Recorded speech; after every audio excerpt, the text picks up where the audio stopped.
video ya fulumi wagambye yali yadde. Right now we are trending.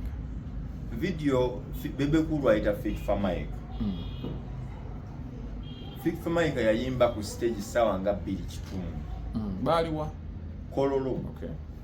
Ekivulu mu 7 kye yayijjako. Fit for Mike naayimba ekivulu ne kigwa. Naye ekivulu kye twogerako si kya Fit for Mike. Kali Bebecool jukira yali mutegesi ate nga ate muyimbi.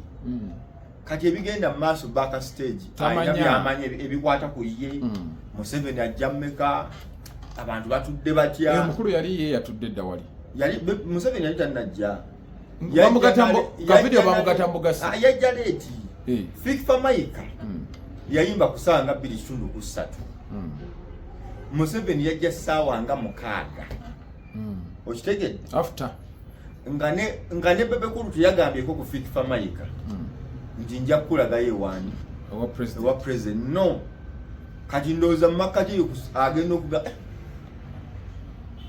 Bebecool yali abonganya ne Fit for Mike nagamba omulenzi ono kamuyite kati agenda okumuyita ngoli yayino oba yayina ekivulu luweero nga isem nga yagenze nga boyimbira ne kati wekiri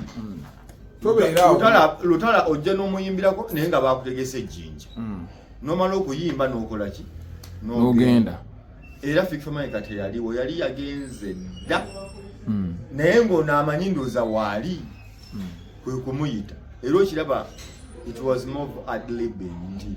It was unrehearsed, something. It wasn't planned.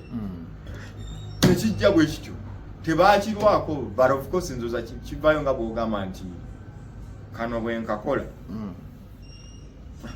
ngegisaagala Bebecool kamulabise mubere olukyakola naye gayo oli ayimba sawa 2-3 Bebecool nga tannayimba ayimba kusa president natuka kuwumbi saa 6 oba 5 kitundu ng'omuyimbi yagenze dda kali Bebecool aloza endoza waali namuyita era yamuyita where are you at nataliwo na proceeding so industry afeno nga tumaliriza bintu bino byonna ebirimu egenda waggulu oba eri kukikkirira industry bino byonna ebirimu beekuba bagatamu byabufuzi egenda waggulu ebyobufuzi byokka byayingira mu industry kyekibi ekirimu kyokka the rest bijja kubaawo biritereera naye nga yo nga politics takyasobola kwawukana na yagikola bubi abantu bayagala nnyo okubaagala n'okufuna views ne bakiteekamu nnyungu nga osanga promoter yatembeeta omuyimbi promoter yali ku muzindaalo yaga oyo kamiliyoni oyo Fit for Mike oyo Gravity nga ali mu lutalo oyo Spice Diana nga neno omuyimbi promoter Spice Diana yagwa naye omubuze yagwa gwa mutegeka ali afite yo yagala kutegekani Spice Diana govuma today nodini yandivumye Spice so si promoter si Bajjo you cannot be Bajjo nga govuma Spice Diana cash you cannot be Balamu nga govuma over Bitex over any so-called promoters and even the thing is that the people abaita ba promoter mu Uganda si ba promoter gwekiga promoter manje kitegeeza ba promoter babivulu si babayimbi yeah ensonga etambula abakulu baleese fuupu nenobuweri bani abalese fuupu alien skin agamba alese fangoni simanya eyo fulufiga ajiyimiriddemu agamba batuwonye ejjoogo lya Bobi Wine n'abanopu bagamba kibiina ki kino lwaki baagalo bageze ne ku kitebe ne bagira ne basanyuka ne bani abagenzi abafu balina ekitebe fangoni kirima kingi era ne bandera zigenda waggulu bendera ziri waggulu zikaaba neŋŋamba kati gwe omutunuulizi w'ensonga tunnyonnyolemu ekitebe kino abamu bagamba kiwaali naye sooke tuyite mu gundi ze bayitamu okkola ekibiina kaakati fuupu emalako nze kyendowooza nga nze omuntu Uganda yafuuse ddiikuula mu kufuuka ddiikuula omwana oli Zubeida byantalo waviirayo n'agamba nti ki abasajja twabaleka bakole bibakola ki bibagala kakati bwe tuva mu basajja bakole bye baagala tukomawo ku Uganda nti ne Uganda abantu babaleka bakola bibakola ki bye baagala ebituufu n'ebitali bituufu. That is one. Two, olw'okuba nti tumaze ebbanga nga ebintu biringa ebya saakasi busaakasi, wano the other side yasooka n'ekuguka mu kuvuma ennyo abantu. Kati ne fuupu nga bw'ajoogedde nejja nga naye eri mu mbeera egamba oba muli bayaaye naffe tuli baki bayaaye.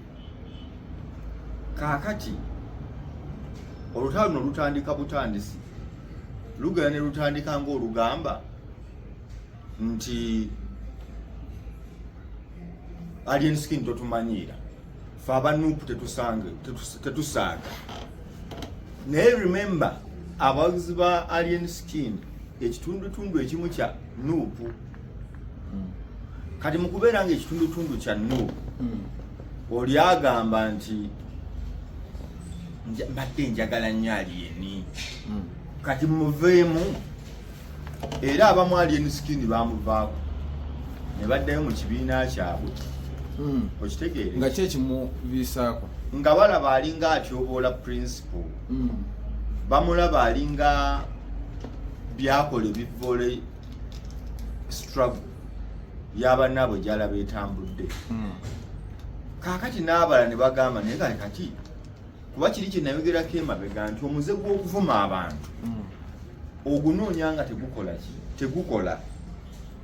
In most cases omuntu gwe bavumye ennyo alowooza naye kudda mu defensive, kuba omuteerawo embeera nti ayina kupondooka alage ensi nti bannanga ndi sore nnyo kiri kye mwali muŋŋambye. Kaakati neetonze ate teri muyimbi ayagala kuba nti waliwo muyimbi amuli waggulu era akolera ku ntolize. Kati abawagizi ba nuupu abamu baavuma nnyo ne bavuma nnyo Fangoni, president wa Fangoni Forest. Mwamutumidde ekibiina erinnya wano mu Uganda buli kibiina akikulira aba president. Okay. President wa ne Kyagulanyi ali president wa ghetto nga si president wa kibiina.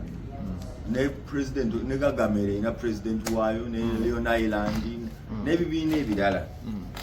Kakati bateeka alien skin ku kisenge. Naye nga alien skin ya omutima we gumugamba si mmwe mwampanika mugisa gwajja buzi gwa Katonda, si mmwe nga bwe mwerowooza ffe twakuwanika simanya bwe ebituufu si Bobi Wine yawanikani alien skin. Alien skin yamuwanika yali Palaso. Singa Palaso teyakuba alien skin luyi singa tetumwogerako Bobi Wine tageranko n'agamba oyo mumuwagire. Okitegeera Palaso amala kuba alien skin luyi ensi nga bwoba n'omukisa gwo neesaasira nnyo alien skin. Babidex ne bakikwatamu n'abalala. Kati Bobi Wine n'abantu abagamba nti ffe tuli banuupu tuli ba struggle Bobi Wine taliimu.